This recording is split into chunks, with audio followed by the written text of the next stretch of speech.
With this taxonomy of imperatives in hand, now our task is to figure out which of these imperatives is the moral imperative. And as you can probably guess at this point, with that conception of morality from the first chapter of the groundwork, it's pretty clear that it's going to be the categorical imperative. And that is indeed what Kant thinks. But let's look at it in a little bit of detail. Let's try to pin it down exactly. Why exactly is the categorical imperative the moral imperative? Bring back Kant's conception of morality from groundwork one now. The first proposition, an action must be done from duty in order to have any moral worth. One of the implications we saw was that actions done from inclination have no moral worth, right? Inclination and moral duties don't go together. That was what a lot of these examples he gave us illustrated. Second proposition of morality. An action done from duty has its moral worth not in the purpose to be attained by it, but in the maxim according to which the action is determined. The implication that we saw when we were looking at the second proposition, actions actions with moral worth have their value in the action itself, not in its consequences or effects. Lastly, we saw the third proposition, duty is a necessity of an action done out of respect for the law. One of the implications we saw or entailments or things that just Kant mentioned when he was discussing the third proposition was that the moral law, in contrast to the civic law or other such laws, the moral law cannot be opted out of. That was the conception of morality that we saw in groundwork one. Now, bring that conception of morality into contact, so to speak, into conversation with this taxonomy of imperatives, and in particular, compare it to the categorical imperative. What did we see about the categorical imperative? Well, it and it alone is such that it's not performed from inclination. It has nothing to do with inclination. Well, that looks a lot like what we were talking about under that first proposition. The categorical imperative and it alone, right? So not the problematic hypothetical, not the assertoric hypothetical, is such that the action commanded has its value in itself. The categorical imperative tells you to do X for the sake of doing X. Doing X is the valuable thing in the action commanded, right? The valuable thing is the action itself. Whereas in a hypothetical imperative, the value was not in the action itself, but in the satisfying of the inclination, satisfying of the if part, right? If you desire X, satisfying that desire. Well, that's, such the action has its value in itself. That looks a lot like this implication from the second proposition. And lastly, the categorical imperative is such that it can't be opted out of. Hypothetical imperatives can be. All you have to do is give up on the inclination. Categorical imperative can't be opted out of. Well, look, the moral law in the third proposition we saw, the moral law can't be opted out of. And so it's very clear when we compare the categorical imperative with the conception of morality with those three propositions, it's very clear that the categorical imperative is the imperative of morality. And so Kant will actually say things like the categorical imperative is the moral law. The moral law just is the categorical imperative. Well, now the puzzling question is, well, okay, what exactly is the categorical imperative? We know things about it, that it commands categorically, not on any condition, that it's going to have its value in itself, that it can't be up to. But what does the categorical imperative state? Certain hypothetical imperatives state things like, if you want ice cream, go to the store. That's a hypothetical imperative. What would the categorical imperative be? Kant spends much of the second chapter of the groundwork formulating the categorical imperative. And depending on how you count, there are either 3 or 4 formulations of the categorical imperative in the second chapter of the groundwork. We are only going to focus on one. It's hard to say. Perhaps it's probably the most famous of the formulations. It and the second one, which is called the Formula of Humanity. We're not going to look at it.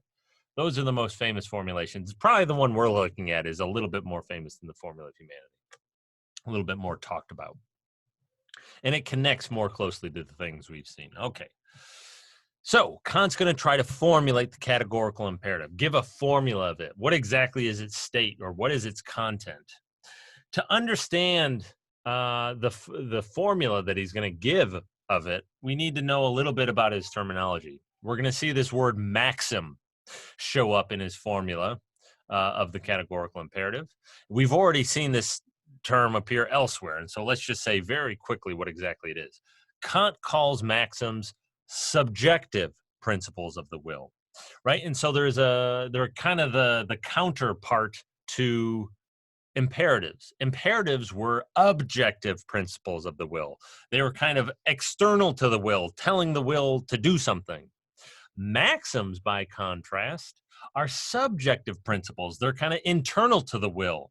They are statements about how the will is in fact willing, right? And so they've if you had a imperative telling you to say do your homework, and then you kind of internalize that imperative, you would have turned it into your maxim, and you'd be acting on it. You'd be doing your homework or whatever, right? That's what he means in calling it a subjective principle of the will.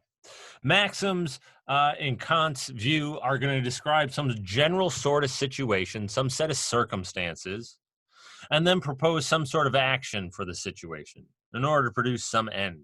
This is the kind of general strict form.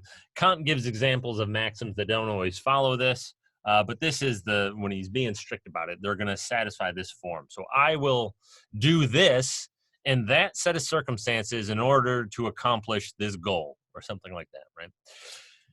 Don't worry about these details so much. The basic idea is that maxims are, you can think of it this way, they're kind of like a statement of your intentions, a statement of what you're doing, what you're willingly doing, a statement of intentions.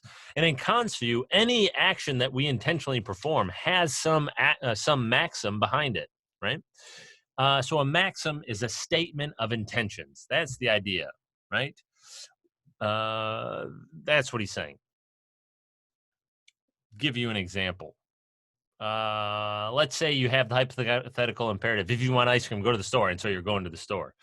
Your maxim in your action would be, I will go to the store when I have a desire for ice cream in order to get that ice cream, right? Something like that. That would satisfy this general formula that he has for maxims. That's a maxim. And it would be a statement of your intentions in your action right now. Okay, so with that bit of terminology under our belts, let's go to the formula of the categorical imperative. The first formulation of the categorical imperative, the only one that we're going to be considering, perhaps the most important of all the formulations, people call the formula of universal law. All right. How does it work? Well, return to our question. What exactly does the categorical imperative tell you to do? We've seen examples of hypothetical imperatives. If you want ice cream, go to the store. Well, what does the categorical imperative tell you to do? I mean, all we have so far from Kant, at least, is this abstract formula, do X. Well, what exactly should we substitute in there for X? What exactly does the categorical imperative tell us to do? Well, here's Kant's thought process here. The categorical imperative is not subject to any conditions. There's no if part, right? That's what that means. It's not a conditional imperative. It's an unconditional one. There's no if part. It applies across the board. It doesn't, if you want ice cream, go to the store. That only applies to you if you want ice cream. The categorical imperative is not like that. It applies across the board. Well, so here's Kant's idea. The only thing that remains in the categorical imperative, then, the only thing that there is there, to put it in Kant's terms, is the universality of law as such. The idea here, and this is a little tricky, right? All that there is in the categorical imperative is like a universal command. It's a universal command that applies to everybody. It's a command to do something that everybody receives. It's a command to follow a universal law. And so it's a command that it must be possible for everyone to obey at the same time, right? It's not limited. It's not limited by satisfying some condition, by some hypothesis, by some if you desire. It's unlimited, right? It's universal. It applies to everybody. Well, so the thought would go, the categorical imperative must be some sort of universal law, then. It applies to everybody. It's a universal command. Well, if it applies to everybody, it's got to be possible for everyone to obey it at the same time, right? That's the idea. It's a command that applies to everybody, so everybody has to be able to obey it. That's how we get the formula of universal law. And the formula of universal law, which is a formulation of the categorical imperative, it's a statement of what the categorical imperative commands. The formula of universal law says, act only according to that maxim, to that statement of intentions, right? Act only according to that maxim, whereby you can at the same time will that it should become a universal law. We're going to see what exactly this means in more detail when we consider some examples in subsequent videos. But the basic idea here, the basic idea behind the formula of universal law is that morality requires us to only act in ways that everybody could also act. Universalizability, acting in a way that everyone could act. Universalizability. That's the mark of morality. That's Kant's idea. The flip side of this, what is immorality? Well, it's like making exceptions for yourself, accepting yourself from the rules that you would have bind other people or something like that, right? Treating yourself differently from other people, right? That would be the mark of immorality. And the formula of universal law tries to capture that. And we can see how, I trust at this point, how it's a formulation of the categorical imperative. Now, if you're still confused exactly how this is working, what exactly this means, act only according to the maximum, what? Go forward to the next videos and look at the examples. We're going to go through some of the examples that Kant gives.